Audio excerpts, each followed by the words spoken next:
nosotros, Señor. Gracias, Señor, porque tú eres bueno, tú eres fiel y hemos disfrutado de tu gracia, de tu misericordia, de tu amor tan grande, tan incomparable, Señor. Gracias, papito amado, y queremos, Señor, que tú nos hables en esta noche, que tu Espíritu Santo nos transforme, Padre bendito, por medio de tu palabra. Que sea tu Espíritu Santo hablándonos, enseñándonos, Señor, y guardando esa palabra en nuestro corazón, en el nombre de Jesús.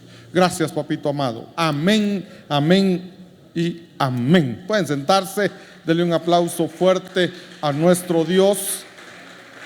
Hace unos días, no recuerdo cuándo, la semana pasada creo yo, comencé un tema y precisamente se recordarán porque les hice esta pregunta: ¿cuál es tu percepción de Dios? Y entonces algunos dieron su percepción, ¿cómo perciben a Dios? Y yo les explicaba que cada uno percibe a Dios de una manera muy cercana, muy especial. Coincidimos en que Dios es nuestro todo. Dios es todo para nosotros. Pero cada uno de nosotros ha vivido una faceta muy especial de lo que es Dios realmente. Y entonces hemos podido, alguien dijo, Dios es mi proveedor porque lo he vivido, porque cuando he necesitado algo, Dios ha proveído, y eso creo que la mayoría lo hemos vivido, lo hemos comprobado, hemos disfrutado de eso. Y si vamos a la palabra, dice el apóstol Pablo, como no teniendo nada, ¿cómo dice? A ver si se recuerdan, como no teniendo nada, pero ¿qué? Muy pocos conocen ese verso. Como no teniendo nada, pero poseyéndolo todo. Así es Dios con nosotros. Eso hace Dios con sus hijos. No tenemos nada, pero cuando lo necesitamos, ahí está. Dios es así. Entonces, en eso podemos descansar. Otro dijo, Dios es mi sanador. Y la mayoría también lo hemos vivido. En algún momento hemos pasado por alguna enfermedad difícil, hemos clamado al Señor y el Señor ha respondido. El Señor ha sido fiel en eso. Entonces también vimos aquel hombre que dijo, Señor, te conocía que eres hombre duro, que ciegas donde no sembraste y recoges donde no esparciste. Esa es una mala percepción de lo que es Dios. Pero Miqueas, dice Miqueas 7:18, que Dios como tú, que perdona la maldad y olvida el pecado del remanente de su heredad, no retuvo para siempre su enojo, porque se deleita en la misericordia. Entonces, haciendo un breve repaso, hablamos ese día de la misericordia de Dios y hablamos de la misericordia que Dios le extendió a Jacob.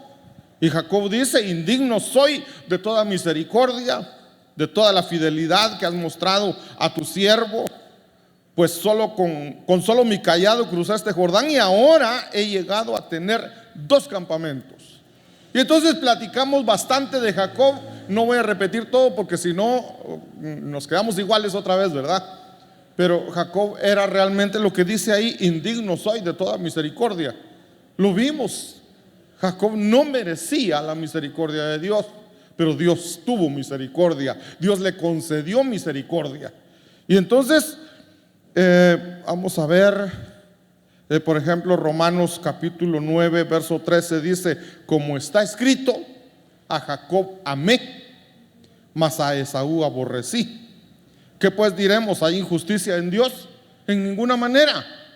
Y entonces, para hablar de eso, hablamos de Efesios, que dice que Dios nos escogió desde antes de la fundación del mundo para que fuésemos santos, sin mancha delante de Él. En amor nos predestinó según el puro afecto de su voluntad. Entonces nosotros no merecíamos la salvación que Él nos dio, pero Él tuvo misericordia de nosotros desde antes de la fundación del mundo. Nos escogió y Él dijo: a este lo voy a salvar. Y entonces vimos también en Primera de Corintios capítulo 1 verso 27 a quienes escogió Dios. Y dice acá: sino que lo necio del mundo escogió Dios, lo débil del mundo, lo vil del mundo, lo menospreciado, lo que no es, a fin de que nadie se jacte en su presencia. Entonces, en vez de decir Dios es injusto, mejor digamos: gracias, Señor, porque yo era lo peor, yo era lo vil, yo era lo necio, pero tú me escogiste a mí. Entonces no merezco eso. No es que tú seas injusto, es que tú tuviste misericordia de mí y te doy gracias por eso. Y eso debe movernos a la gratitud, al amor, a la alabanza, a la adoración a nuestro Dios, porque Él tuvo misericordia de nosotros cuando éramos lo peor. Entonces ahí vimos entonces la misericordia de Dios mostrada a Jacob. Jacob dijimos que era un hombre mentiroso, usurpador, transero y todo lo demás que podamos imaginarnos de Jacob. Pero Dios tuvo misericordia de él. Ahora yo quiero que hablemos un poco porque de David hay mucho que hablar, hermanos. Un poco de la misericordia de Dios mostrada a David. Cuando hablamos de misericordia, definitivamente tenemos que pensar en David. David es el ejemplo más clásico de misericordia. Claro, hay otro hombre que podríamos decir: ese sí le echó a perder todo. Hay un hombre, no sé si lo voy a hablar más adelante de él o ya no, pero se los voy a mencionar. Hay un hombre llamado Manasés, es un rey. Este rey, miren, dice la Biblia que Manasés fue el peor de todos los reyes de Israel. Fue el rey, miren, fue el rey, así dice la Biblia, fue el rey más malo de todos los reyes. Tanto así que fue a buscar brujos, adoró imágenes, se hizo deidades para él.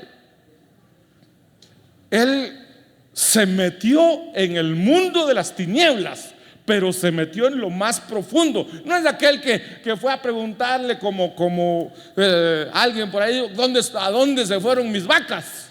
No, él fue y se metió tan profundo en las cosas de las tinieblas. Y entonces el Señor, mire, a veces creemos que cuando nos pasa algo malo decimos: Dios se olvidó de mí. Y peor aún todavía, porque Manasés pudo haber pensado eso y dar lugar a pensarlo así: Dios me está castigando porque he sido malo. Y entonces nos decimos a nosotros mismos, no sé si les ha pasado a ustedes, pero nos decimos a nosotros mismos: lo merezco. Y entonces llegamos a decir, o hay gente que llega a decir: no tengo perdón de Dios porque he sido tan malo, he hecho cosas muy malas, ya no merezco el perdón de Dios. Y entonces la pregunta sería: ¿quién sí lo merece? Nadie lo merece. Pero, por ejemplo, hace años hubo un hermano que venía a la iglesia, servía, era muy bueno el hermano, buscaba al Señor. De repente se fue, se desapareció, lo fuimos a buscar y no quería venir. Y de repente lo volvimos a encontrar y entonces le dijimos: hermano, ya es tiempo de volver a la iglesia, de buscar al Señor. No. ¿Y por qué no? No, es que yo ya no puedo regresar a la iglesia. Es que yo ya no puedo buscar a Dios. ¿Cómo que no? ¿Por qué no? No, porque yo ya hice un pacto con el diablo. Pero Dios tiene poder para romper todo pacto. Si te arrepentís y regresás, Dios te va a perdonar. No, yo ya no puedo. Y no puedo, y no puedo, y no puedo. Como si Satanás tuviese más poder que nuestro Dios. Pero eso es una mentira del diablo. Entonces, podríamos decir que por tantas cosas malas que hemos hecho, no merecemos el perdón de Dios. Y entonces tengo que decirlo, es cierto. No lo merecemos y nadie lo merece, pero Dios está extendiendo su misericordia. Y entonces miren lo que le pasó a Manasés. Dios envió a un rey lejano, un ejército lejano. Como Manasés era el rey de Israel, fueron, sitiaron Israel y al final lo capturaron a todo Israel, a todo el pueblo. Miren, se los llevaron con garfios, los desnudaron, a las mujeres las violaron, a los niños los mataron, agarraban a los niños, los estrellaban contra la pared y se llevaron a un buen grupo esclavos. Se los llevaron. Y entonces Manasés, mientras iba prisionero, Manasés se arrepintió y le dice: Señor, perdóname, he hecho mucho mal, te di las espaldas, busqué las tinieblas y adoré las tinieblas, pero perdóname, Señor. ¿Y saben qué pasó? El Señor lo perdonó ahí mismo y lo mandó de regreso otra vez a Israel y le devolvió su reinado, siendo el hombre más malo, el rey más malo. Entonces la misericordia de Dios es tan hermosa que, porque la misericordia de Dios es: no merezco nada, por eso es misericordia. Porque si yo lo mereciera, si yo me lo ganara, no se llamaría misericordia, se llamaría un galardón, un premio, una recompensa. Pero nosotros no merecemos nada. Dice que el Señor murió por nosotros cuando nosotros éramos aún sus enemigos. No es que, el Señor dice: voy a morir por estos que están allá en la tierra porque están arrepentidos, porque me están invocando y ya me convencieron, y entonces voy a enviar a mi hijo que vaya. No, éramos sus enemigos. Pero aún así, el Señor dijo: voy a mandar a mi hijo que vaya y tome el lugar de ellos, porque los amo tanto a estos. ¿Quiénes eran estos? Lo vil y lo menospreciado, lo peor. Pero el Señor, gracias, Señor, porque tuvo misericordia por cada uno de nosotros. Entonces David es una muestra del amor y de la misericordia de Dios. Realmente, como les decía, hay mucho que hablar de David que no sabía ni qué versos poner. Hay mucho que tendría que haber puesto: primero, segundo de Samuel, crónicas, reyes, y salmos y proverbios, tantísimo que había que poner. Pero agarré unos versos. Segundo de Samuel capítulo 7 verso 8 le dice Dios al profeta Natán, y le dice: le vas a ir a decir a David, y le dice: ahora pues dirás así a mi siervo David: así ha dicho Jehová de los ejércitos. ¿Y qué le dice? Yo te tomé del redil, de detrás de las ovejas. ¿A dónde lo va a buscar el Señor? Detrás de las ovejas. ¿Qué hay detrás de las ovejas? No iba delante de las ovejas, iba detrás de las ovejas. Malos olores, iba sucio, estaba en el desierto pastoreando. Y entonces, estando allí detrás de las ovejas, dice: te llamé, te tomé de allí para que fueses príncipe sobre mi pueblo, sobre Israel. Dios va y escoge a alguien para príncipe, para que sea el rey de Israel. Entonces, hermanos, ¿para qué te escogió el Señor a ti? Yo no sirvo para nada. ¿Sabes qué? Me dan ganas de decirte que es cierto. Y no te estoy insultando. Dios toma lo que no es. Dios toma lo necio del mundo, es lo que no está estudiado, lo que no tiene educación, lo que no sirve para nada. Dios toma a alguien que no puede hacer nada y lo capacita. Entonces, aquí toma Dios a David. Va y lo escoge, a este quiero. ¿Por qué? ¿Porque era bueno? No. Pero Dios lo escogió y entonces, miren, le manda a decir eso. En el primer libro de Samuel, capítulo 16, verso 11, Dios lo unge como rey. Dice acá: entonces dijo Samuel a Isaí: ¿son todos estos tus hijos? ¿Se recuerdan? Dios le habla al profeta Samuel y le dice: ve a la casa de Isaí y me vas a ungir a uno de sus hijos para que sea príncipe sobre mi pueblo. Pero el rey en ese entonces era Saúl. Y Saúl tenía poquito tiempo de haber comenzado su reinado. Saúl, miren las cosas de Saúl: acababa de comenzar a ser rey. Su primera misión es: vete a tal lugar, espérame ahí 7 días y yo llegaré, le dice Samuel, y voy a hacer el sacrificio, pero espérame ahí. Saúl se va, llega al lugar, ya sabía, tenía que esperar 7 días. 1 día, 2 días, 4, 5, 6 días esperó. Se impacientó. El 7º día, miren, el 7º día en la mañanita, dice: ya me aburrí, ya me desesperé y Samuel no viene. Samuel dijo que el 7º día venía y ya comenzó el 7º día y no viene. Este no va a venir y la gente se me va a ir. Y se dispone él mismo a hacer el sacrificio. Eso, como dirían por ahí, eso no se hace.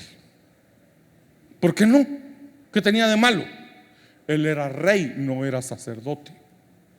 Solo los sacerdotes tenían autorización o autoridad legal para hacerlo, para hacer el sacrificio. Y a Samuel le había dicho: espérame 7 días. El 7º día no había terminado todavía. Y entonces se desesperó, hace el sacrificio y terminando de hacer el sacrificio llega Samuel. ¿Y qué es esto que has hecho? Es que como vi que no venías y la gente se me desesperaba y se empezó a ir, entonces mejor hice el sacrificio. Desobediencia. Entonces ya como que ya este no es de los que obedecen. Después le dice: vas a ir y vas a matar, vas a destruir a todo el pueblo de Amalec. Y era orden de Dios. Vas a matar a todos. Vas a destruir todo lo que haya. No tomes nada. No tomes nada. Esto es para Dios. Pero como es para Dios, entonces lo vas a quemar todo. Y entonces llega Saúl con sus soldados, con su ejército, y entran ahí y matan a la gente, pero perdonaron a algunos niños, perdonaron al rey, y lo mejor del ganado se lo agarraron para ellos. Cuando llega Samuel y oye el mugido del ganado, y le dice Samuel a Saúl: ¿y qué es ese mugido que oigo? Entonces ya rápido se hace hermanos, se hace el quite, diríamos nosotros, ¿verdad? Se justificó. Y él dice: es que los soldados, le echó la culpa a los soldados. Es que los soldados escogieron lo mejor del ganado, y dice una cosa tan terrible: para darle una ofrenda a Jehová. Entonces Samuel le dice: por cuanto has desobedecido, no serás más rey de Israel. Entonces le acaba de decir: ya el Señor te ha desechado por desobediente, ya no vas a ser rey. El Señor había dicho que ibas a ser rey a perpetuidad, que al morir tú, un hijo tuyo iba a seguir en el reinado, pero ahora el Señor te ha desechado. Y cuando Porque el Señor le dijo a Samuel decirle eso. Entonces Samuel se pone a llorar. Samuel llorando por Saúl. Entonces le dice el Señor: ¿y por qué estás llorando? Yo lo he desechado. No llores. Vete a la casa de Isaí y me vas a ungir a uno de sus hijos por rey. Samuel le da miedo, hermanos, es normal. ¿Cómo voy a ir yo a ungir a un hijo de Isaí para rey? Y si Saúl todavía está vivo y este me va a matar. Tú ve y dile que vas a ir a hacer un sacrificio. Llega Samuel, ustedes conocen la historia. Llega a la casa de Isaí. ¿Y dónde están tus hijos? Y Isaí le dice: aquí están todos mis hijos, aquí está el primogénito. Y el Señor le dice: ese no es. Le pasan al segundo: ese no es. El tercero: ese no es. Así pasaron 7. Ese no es. Y Samuel se queda viendo, ya no hay más hijos. Y el Señor no eligió a ninguno de ellos. Y el Señor le dijo: un hijo de Isaí va a ser, lo vas a ungir. Entonces Samuel entra sin duda. ¿Qué pasa aquí? Entonces le dice: estos son todos tus hijos. Y la respuesta de Isaí es: todavía queda uno, pero ese es pastor de ovejas. Todavía queda uno, pero ese es el último. Todavía queda uno, pero ese no vale nada. Entonces,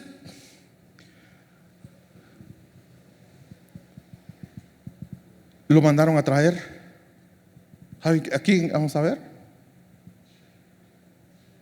Aquí mismo en el 11 dice: envía por él, porque no nos sentaremos a la mesa hasta que él venga. El verso 12: envió pues por él y le hizo entrar. Dice: y era rubio, hermoso de ojos y de buen parecer. Entonces Jehová dijo: levántate y úngelo, porque este es. Es el que el Señor había dicho: de detrás de las ovejas te tomé, del redil te tomé para que fueses príncipe sobre mi pueblo. Y entonces lo ungieron. En el verso 13, primer libro de Samuel 16:13: y Samuel tomó el cuerno del aceite, lo ungió en medio de sus hermanos. Y ojo con esto: y desde aquel día en adelante el Espíritu de Jehová vino sobre David. Pero miren lo que dice el verso 14, el siguiente verso: el Espíritu de Jehová se apartó de Saúl y le atormentaba un espíritu malo de parte de Jehová. Saúl, siendo rey, tenía el Espíritu de Dios sobre él. Por desobediencia, Dios le quitó el Espíritu y lo puso sobre David. Entonces, veamos lo que pasó con David y el pecado con Betsabé. Miren, por eso les digo, hay mucho que hablar. Antes de esto, ya después de que ungieron a David, vino el Espíritu de Dios sobre David, y David empezó a tener poder, el poder de Dios. Entonces, después de eso, después de ese ungimiento, como le quitaron el Espíritu de Dios a Saúl, Saúl empezó a ser atormentado por un espíritu malo y mandaron a traer a David. Alguien dijo: yo conozco a un muchacho que el Espíritu de Dios está con él y cuando toca el arpa hay paz. Lo mandaron a traer, imagínense. Como que el espíritu que quitaron de Saúl se pasó sobre David, y ahora Saúl está siendo atormentado y mandan a llamar a David, y David viene, y cuando Saúl es atormentado por el espíritu malo, David toca el arpa y el espíritu malo se va. ¿Cuánto tiempo pasó ahí en la casa del rey tocando el arpa? ¿Cuánto tiempo pasaría? No lo dice la palabra. Pero después de eso,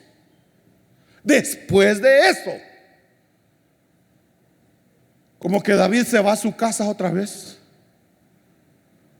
y está la guerra de Israel contra los filisteos. y están en el campo de batalla. Y David está en la casa de su padre, y de repente su padre le dice: anda, ve a tus hermanos que están en el ejército de Israel, anda, velos cómo están. Y le manda comida para el rey y para sus hermanos.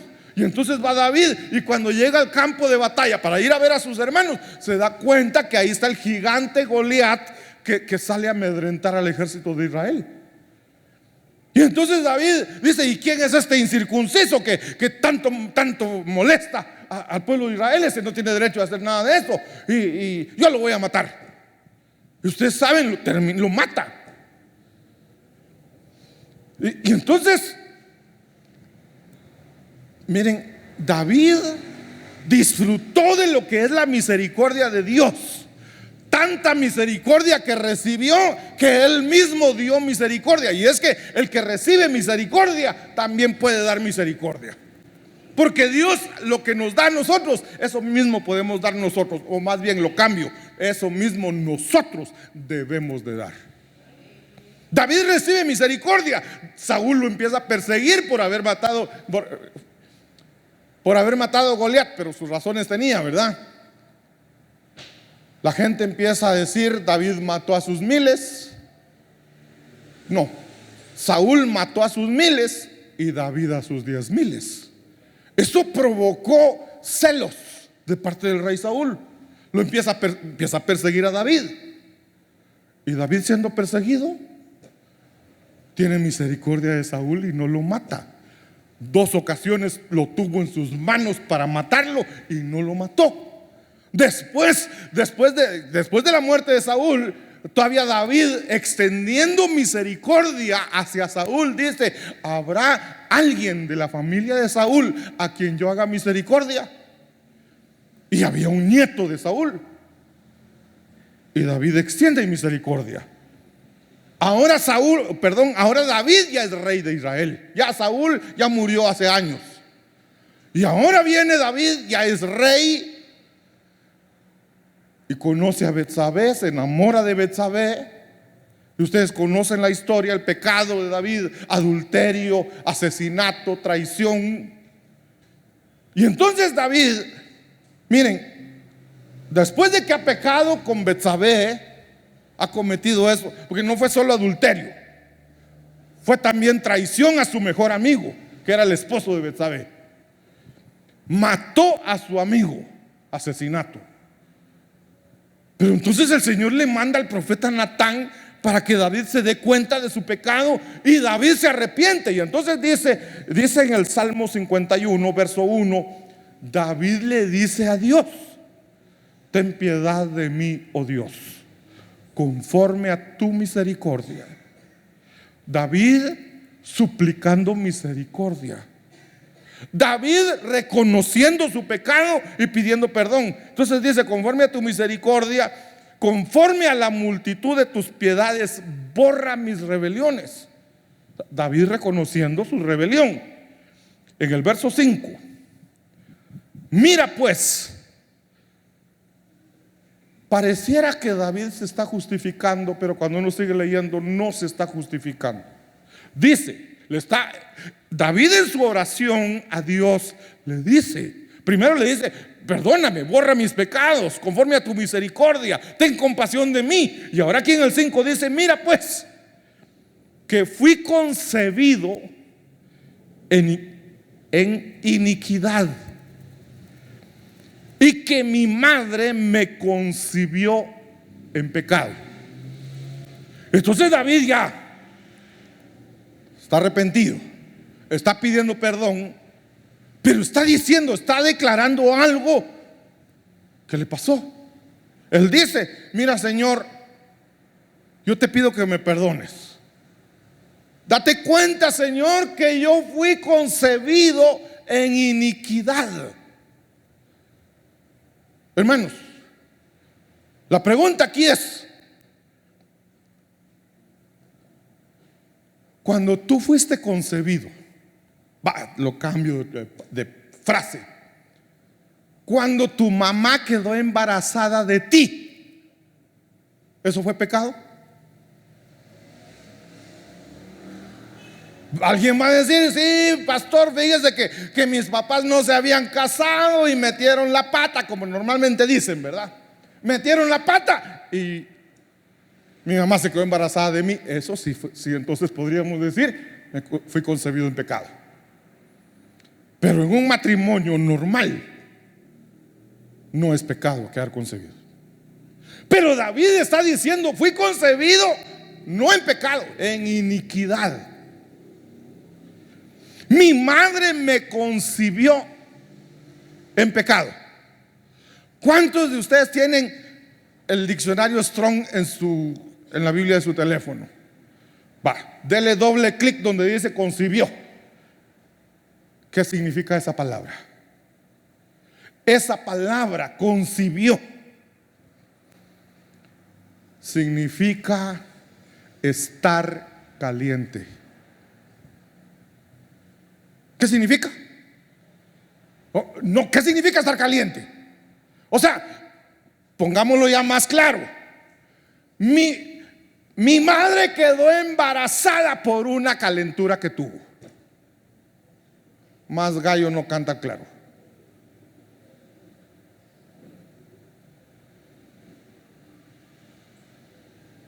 Esta palabra concibió es la palabra celo.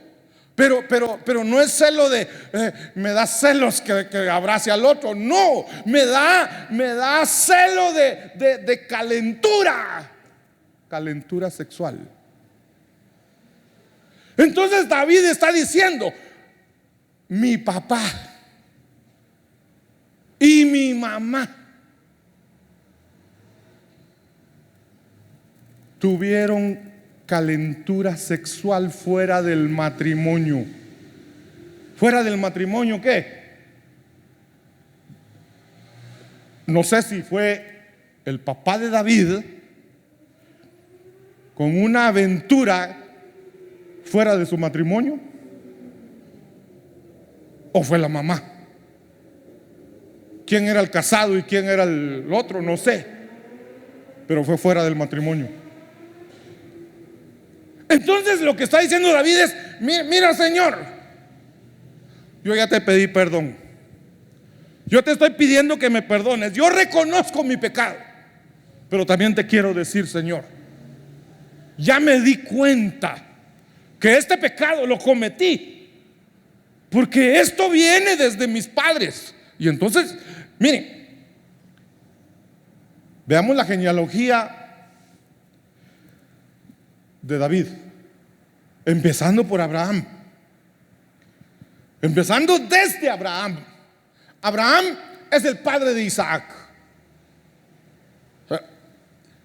¿Cuántas mujeres tuvo Abraham? Díganme pues, porque si no me voy a...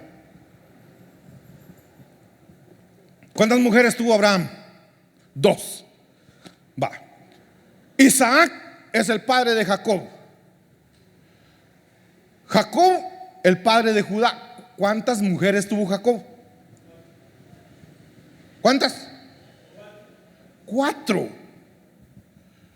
Este le duplicó al abuelo. Entonces Jacob, el que tuvo 4 mujeres, es el padre de Judá. Judá es el padre de Fares.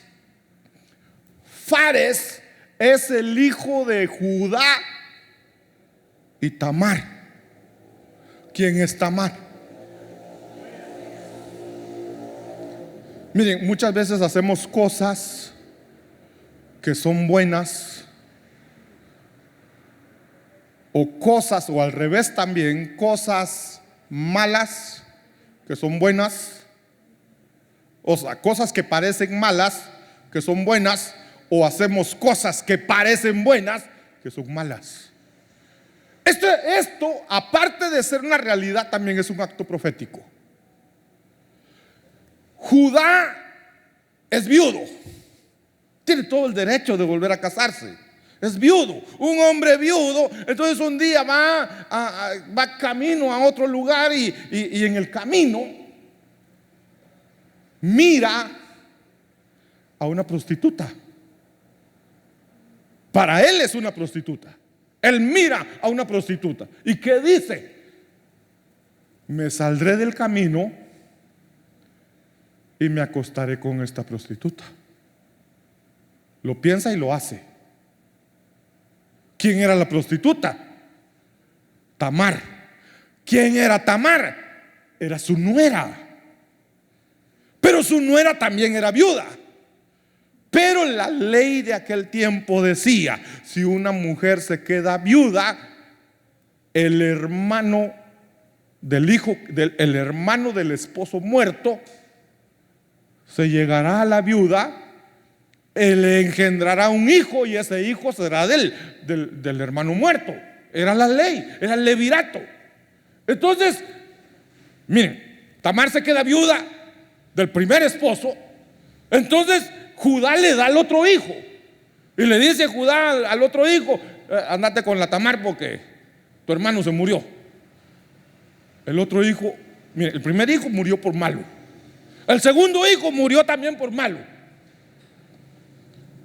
Entonces, cuando Judá se da cuenta que sus dos hijos se murieron por estar con Tamar y que le queda un tercer hijo, todavía niño, Judá dice: no le voy a dar a mi tercer hijo, no hace que me lo mate también.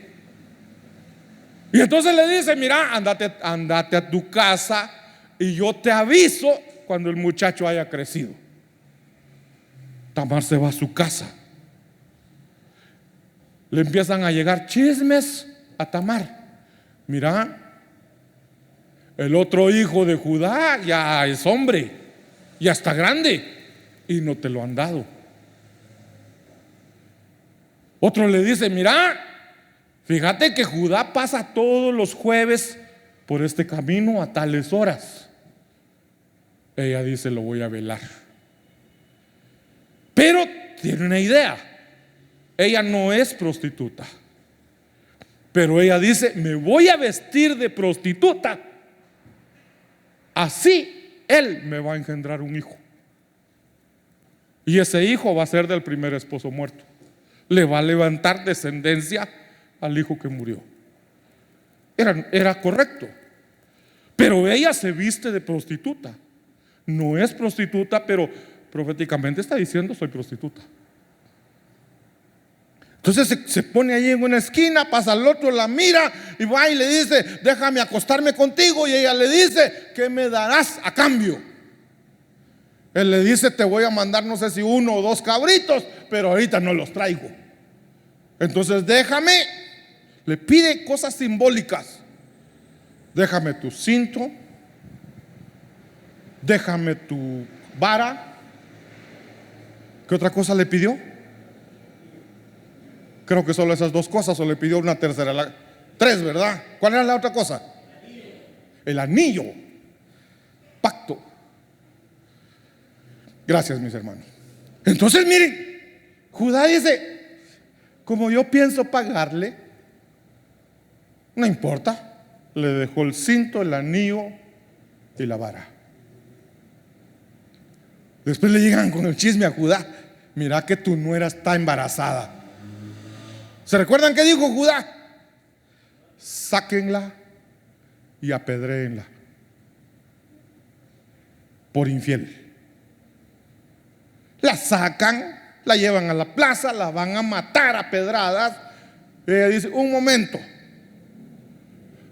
de quien sea esta vara, este cinto y este anillo, es el padre de mi hijo.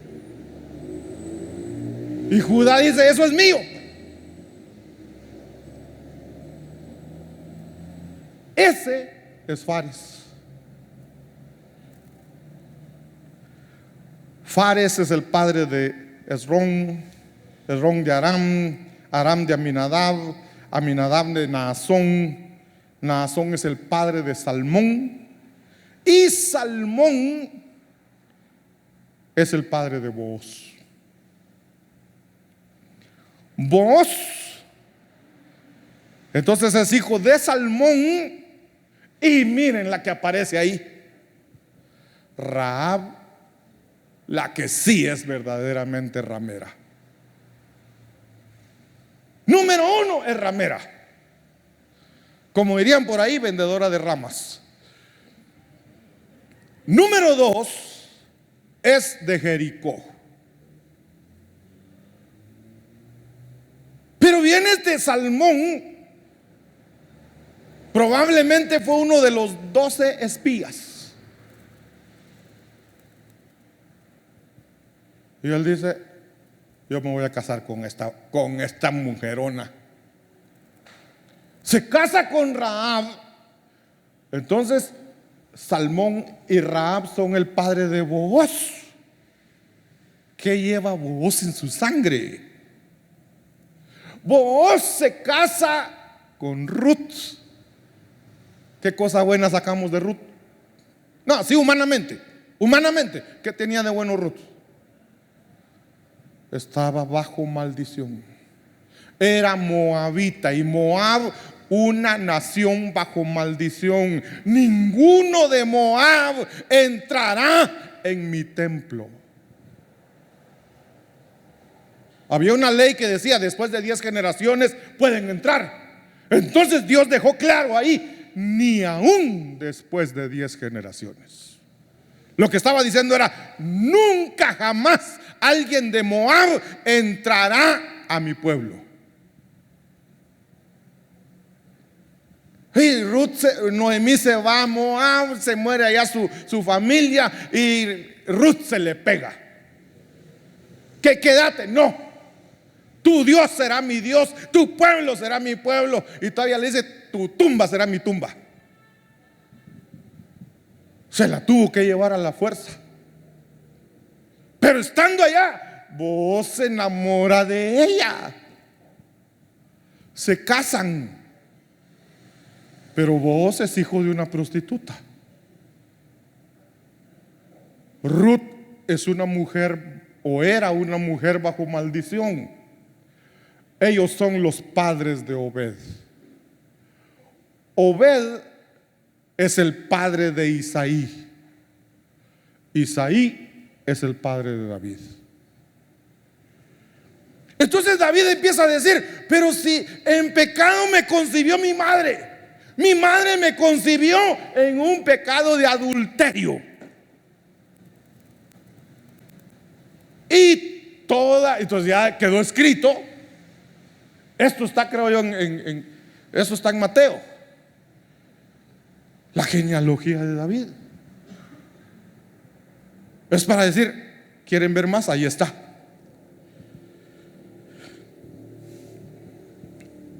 Entonces, después de eso, después de que David dice: Señor, primero, Señor, perdóname. Señor, te he fallado. Reconozco mi pecado, Señor. Ten piedad de mí, ten misericordia de mí. Pero mira mi descendencia, mi ascendencia, Señor. Mira de dónde vengo. Mira todos mis ancestros, Señor. Date cuenta, Padre lindo, que todo lo que vengo jalando yo. Entonces dice en el verso 10: Señor, como he reconocido mi pecado, te he declarado mi genealogía como está de manchada. Entonces, ¿sabes qué, Señor? Dame un corazón limpio. Le está diciendo: cambia mi corazón. Porque no le dice sana mi corazón. Dice: crea en mí. O sea, el corazón malo que tengo, quítalo, Señor, y dame un corazón nuevo. Un corazón nuevo, pero que sea limpio. Y entonces el Señor dice después, cuando habla para nosotros, Él dice: haré un nuevo pacto. Les daré, quitaré ese corazón de piedra y les daré un corazón de carne, un corazón sensible como el corazón de David. Porque David tenía un corazón sensible. Crea en mí, oh Dios, un corazón limpio y renueva un espíritu recto dentro de mí. Entonces David no dijo: ay, Señor, yo así soy, lo siento, así fue mi papá, así fue mi mamá, así fue mi abuelo, mi tatarabuelo, mi bisabuelo, así fueron ellos, Señor, así que así soy yo. No, David dice: así fueron ellos, pero a mí dame un nuevo corazón. A mí, dame un espíritu recto. Aquí dice, un espíritu recto dentro de mí. En la versión de los derechos humanos dice: oh Dios, pon en mí un corazón limpio. Dame un espíritu nuevo y fiel. Palabra de Dios para todos. Crea en mí un corazón limpio y renueva en mi interior un espíritu fiel. Ya no está diciendo: Señor, me tienes que aguantar porque así soy yo. Yo no voy a cambiar, Señor. No, yo no voy a cambiar, pero tú sí me puedes cambiar a mí. Yo no puedo, pero tú me puedes dar un corazón nuevo. Mi espíritu está manchado, pero tú puedes cambiar ese espíritu y darme un espíritu recto, un espíritu nuevo. En la NRB del 90 dice: crea en mí un corazón limpio y renueva un espíritu recto dentro de mí. La Biblia latinoamericana: crea en mí, oh Dios, un corazón puro. Renueva en mi interior un firme espíritu. Un espíritu firme que ya no sea movido por cualquier viento, ¿verdad? Entonces, David tuvo misericordia de Dios y Dios lo perdonó. Dios le extendió el perdón. David le dice ahí en el Salmo 51, más adelante le dice: Señor, no quites de mí tu Santo Espíritu. ¿Sabe qué estaba pensando David? Señor, yo recuerdo cuando tú le quitaste tu espíritu a Saúl y Saúl fue atormentado por un espíritu inmundo. Señor, yo no quiero esto. No quites de mí tu Santo Espíritu. Perdóname, límpiame, purifícame, lávame. Y Dios se lo concedió. Ahora sí, ya vimos cómo era la genealogía de David. Veamos los hijos de David. Miren, Amnón es hijo de David, pero Amnón violó a su propia hermana. Absalón, aparte de querer matarlo, aparte de querer quitarle el reino, Absalón violó a 10 concubinas de su padre.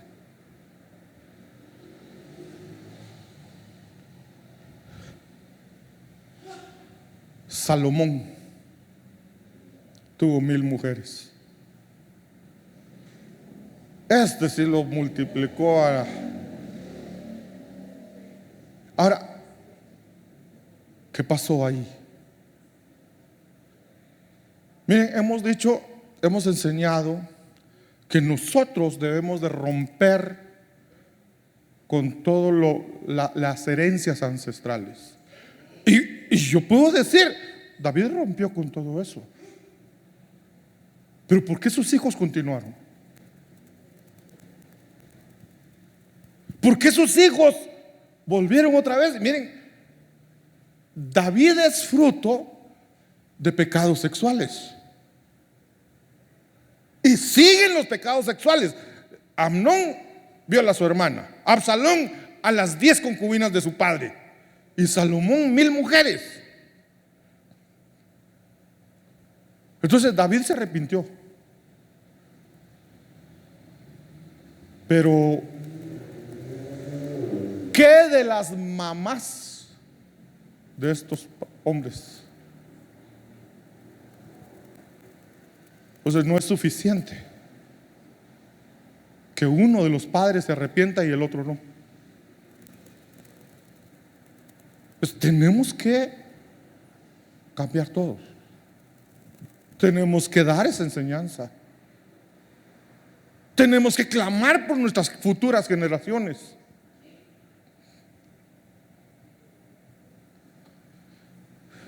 Entonces, dejándolo por escrito, ¿verdad? El que conoce la misericordia de Dios se vuelve misericordioso con los demás. y busca el arrepentimiento, no el libertinaje. Porque este tema de la misericordia, bueno, entonces Dios tiene misericordia, puedo hacer lo que quiera, que para eso tengo la misericordia de Dios. Nuevas son las misericordias de Dios cada mañana, entonces puedo hacer lo que quiera. No es libertinaje. Dios tiene misericordia, pero espera de nosotros un verdadero arrepentimiento y una verdadera conversión. Me tengo que arrepentir y tengo que cambiar. David hizo eso. David se arrepintió y David cambió. Dice el Salmo 51:1: ten piedad de mí, oh Dios, conforme a tu misericordia, conforme a la multitud de tus piedades, borra mis rebeliones, lávame más y más de mi maldad y límpiame de mi pecado. Pidió misericordia, pero también cambió. Y todavía quería hablar, pero no se va a quedar en el quería, sino se va a quedar en el que lo hice. David y el censo. Ese es otro pecado de David. Pecado grave. Pecado grave. ¿Qué tiene de malo un censo? Pueden pasar censando tu casa. Y algunos he escuchado, algunos dicen: no, cuando pasan los del censo yo no les abro porque es pecado. No, hermanos. ¿Cuál fue el pecado de David? El pecado de David es tener más confianza en su propio ejército que en el poder de Dios. Aquí David ya está viejo. El pecado con Betsabé fue un rey joven. El pecado del censo es un rey viejo que hermanos, ha tenido un montón de batallas, guerras contra el enemigo, ha vencido, ha derrotado al ejército enemigo. Ya David ya se convirtió en un rey poderoso, tiene un ejército grande. Y entonces David un día dice: ¿cuántos tendré yo en el ejército? ¿Qué tamaño será ese ejército poderoso que tengo? Y entonces mandó a censar al ejército. Quería él decir: tengo un ejército, el más poderoso del mundo. Y Dios se enojó, porque nuestra gloria debe ser el Señor, no nuestra fuerza, no nuestro poder humano. Entonces, en el segundo libro de Samuel, capítulo 24, verso 10, dice: después que David hubo censado al pueblo, le pesó en su corazón, le dolió haberlo hecho. Y dijo David a Jehová: yo he pecado gravemente por haber hecho esto. Mas ahora, oh Jehová, te ruego que quites el pecado de tu siervo, porque yo he hecho muy neciamente. Hermanos, Dios es un Dios de misericordia. Dios te puede perdonar, no importa el pecado que hayas cometido. Solo que muchas veces el pecado tiene una cosecha. Lo que tú siembras, dice la palabra, Santiago dice: no os engañéis, de Dios nadie se burla. Todo lo que el hombre sembrare, eso también cosechará. Entonces va a haber una cosecha de tu pecado. Y la gente dice: pero si ya me arrepentí, ya le pedí perdón a Dios. Sí, pero la pancita ya estaba creciendo. Venimos que va a desaparecer, ¿verdad? Entonces tu pecado es perdonado, es borrado, pero hay consecuencias que a veces no se pueden borrar. Entonces miren, David pide perdón y Dios decide darle un castigo. Esto no es porque no lo perdonó, ya lo había perdonado. Hermanos, si tú le dices a tu hijo: no hagas eso, y lo hace, te pide perdón y tú lo perdonas, está bien. Pero después dice el hijo: Ya lo hice una vez, le pedí perdón, me perdonó. Lo vuelvo a hacer, le voy a pedir perdón y me perdona. Y por eso dicen, vale más pedir perdón que pedir permiso, ¿ah? Y entonces eso es columpiarse. Entonces, eso hizo David. Le pido perdón y asunto resuelto. Y el Señor le dice, te perdono. Pero hay tres opciones de castigo. Escoge aquí. ¿Cuál escogerías tú? 7 años de hambre en la tierra. Qué bonito, ¿eh? David el que pecó. Y América del Sur va a pagar las consecuencias. Sobre toda la tierra. El pecado de un hombre, todo el mundo va a pagar. Número 2 le dice, vas a tener que huir de tus enemigos por 3 meses.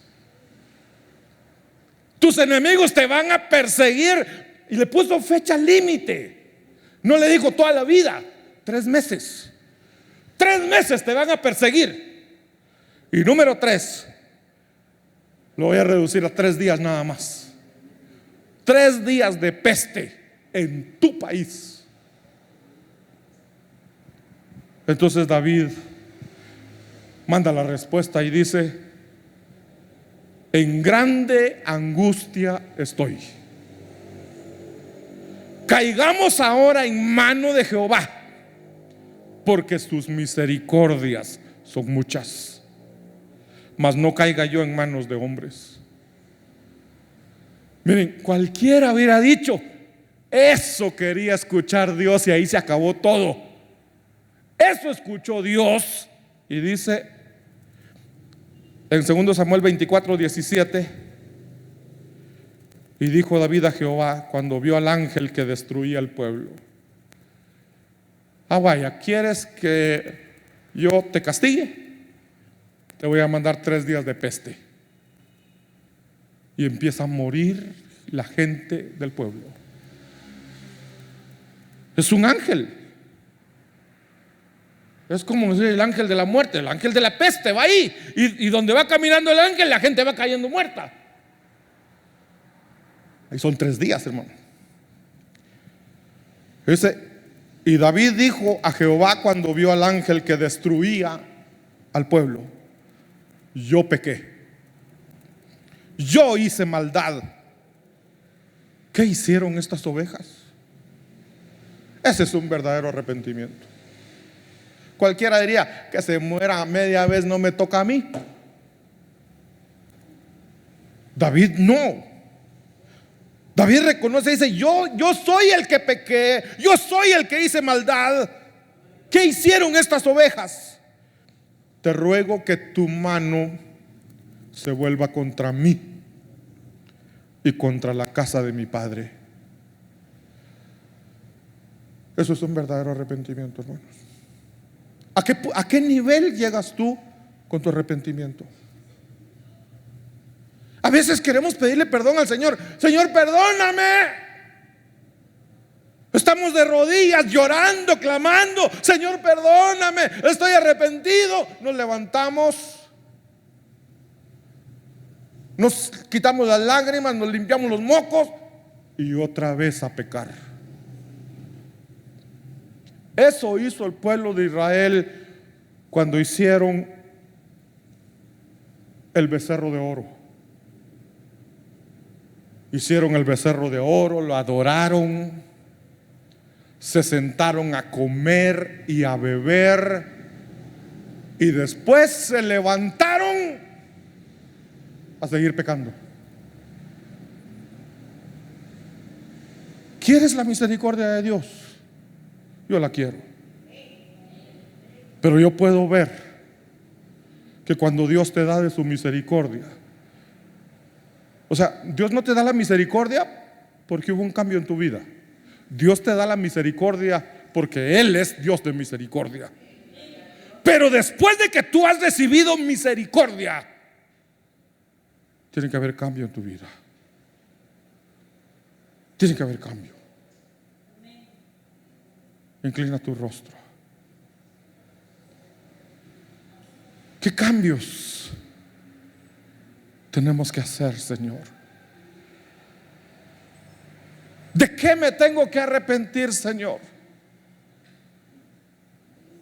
Yo quiero ser como David. Quiero reconocer mi pecado, mi maldad. Quiero que lo que yo haya hecho, Señor, pueda arrepentirme con todo mi corazón, pueda convertirme de esos malos caminos. Quiero ser transformado, Señor. Quiero seguir disfrutando de tu misericordia.